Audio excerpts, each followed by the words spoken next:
Fala gigante, Gustavo Braga aqui. Eu não sei se tu sabia, mas eu falo 5 línguas. I speak 5 languages. Eu hablo 5 línguas, 5 idiomas. Je parle 5 langues, eu parlo 5 lingue.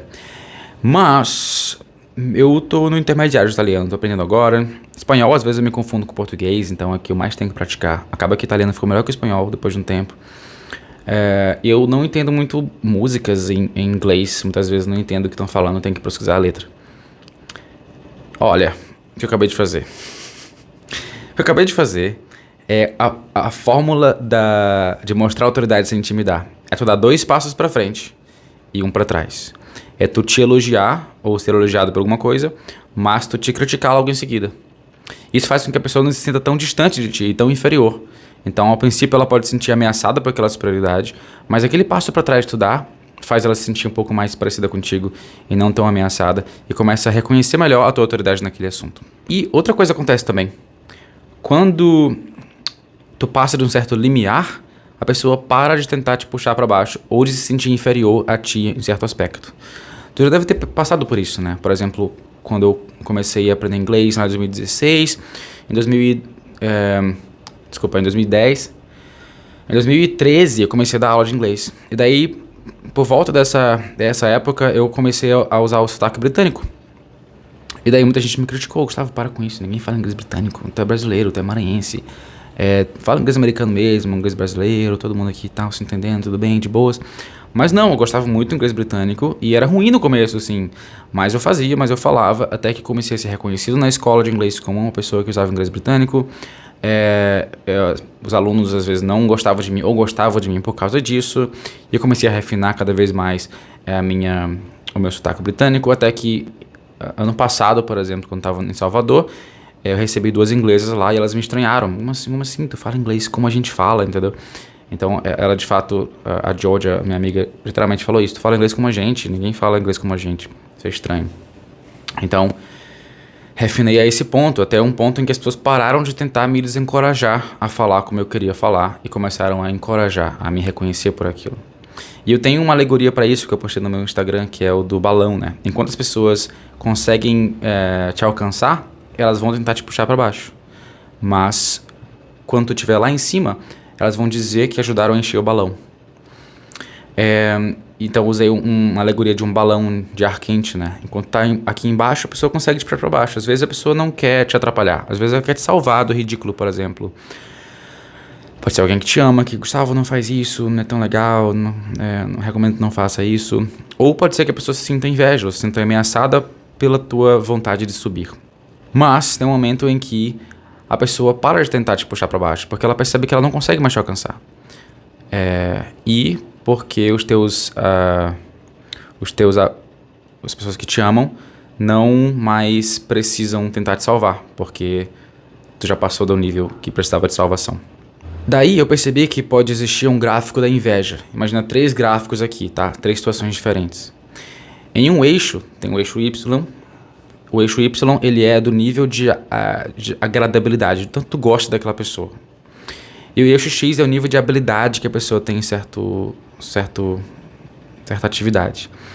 Então, digamos que tu estudou piano quando era adolescente, e tu olha uma criança indiana tocando piano muito bem. Essa criança indiana toca bem pra caramba e ela toca 2 pianos ao mesmo tempo. Daí teu nível de agradabilidade, vou falar agradabilidade, não sei se é o termo correto. O nível de agradabilidade é muito alto. Ele aumenta à medida que a habilidade aumenta. Então, quanto melhor que a criança toca, mais tu gosta dela, porque, putz, essa criança é um prodígio, essa criança é a reencarnação de Bach, é a reencarnação de Mozart. Deem atenção para essa criança, porque ela é muito boa no que ela faz e tal. Da mesma forma, um idoso passa pelo mesmo padrão, segue o mesmo padrão. Quanto melhor ele toca, mais tu gosta dele, porque, putz, esse idoso, ele já pratica dezenas de milhares de horas, né? Há décadas. Então é óbvio que ele é muito bom no que ele faz, e quanto melhor ele for, mais eu vou apoiá-lo, porque, putz, parabéns, tanta experiência, me ensina o que tu aprendeu. Mas esse padrão muda aqui no meio.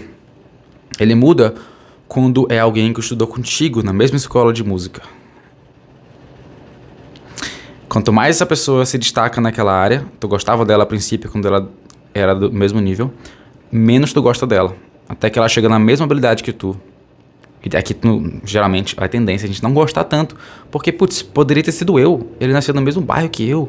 Estudou no mesmo escola de inglês que eu. Por que ele tá tendo mais destaque e eu não? Por que ele tá sendo mais famoso do que eu? Mais reconhecido do que eu e eu não? Até que essa pessoa ela continua estudando, ela continua se destacando, ela continua fazendo só aquilo. Eu sou pianista, sou pianista.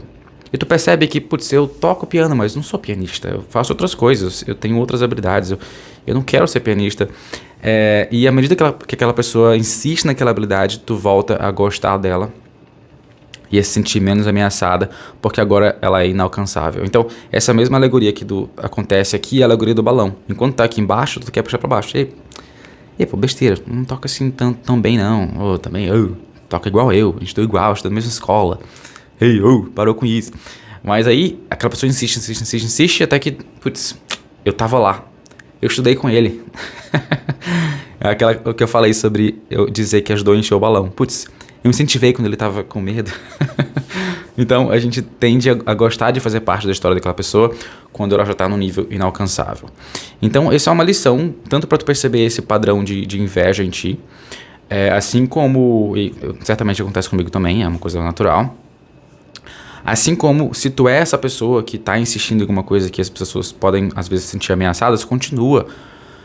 Porque vai ter um momento em que elas vão te apoiar, e que elas vão dizer que estavam lá quando tu começou, e que elas não vão mais tentar te fazer parar, porque elas perceberam que tu nasceu para aquilo, que tu gosta muito daquilo, que tu sonha aquilo, e que tu tem que continuar o que tá fazendo. Então, essa é uma pequena reflexão sobre inveja e sobre como mostrar autoridade sem intimidar. Então, mostrar autoridade sem intimidar é um recurso pra tu se sentir menos puxado pelas pessoas pra baixo. Mas ele não é necessário, não. Tu pode falar o que tu faz muito bem, pronto. Porque, principalmente, se tu fizer muito bem, tu vai ter passado já daquele limiar ali de as pessoas tentarem te puxar pra baixo e já vai estar no nível em que a pessoa, putz, aquele cara, hein? Aquele cara é foda. Eu nunca serei como ele. Ou posso até ser como ele, mas depois de muito esforço. Obrigado por ter ouvido até aqui. E te vejo no próximo vídeo e próximo episódio. Tchau, tchau.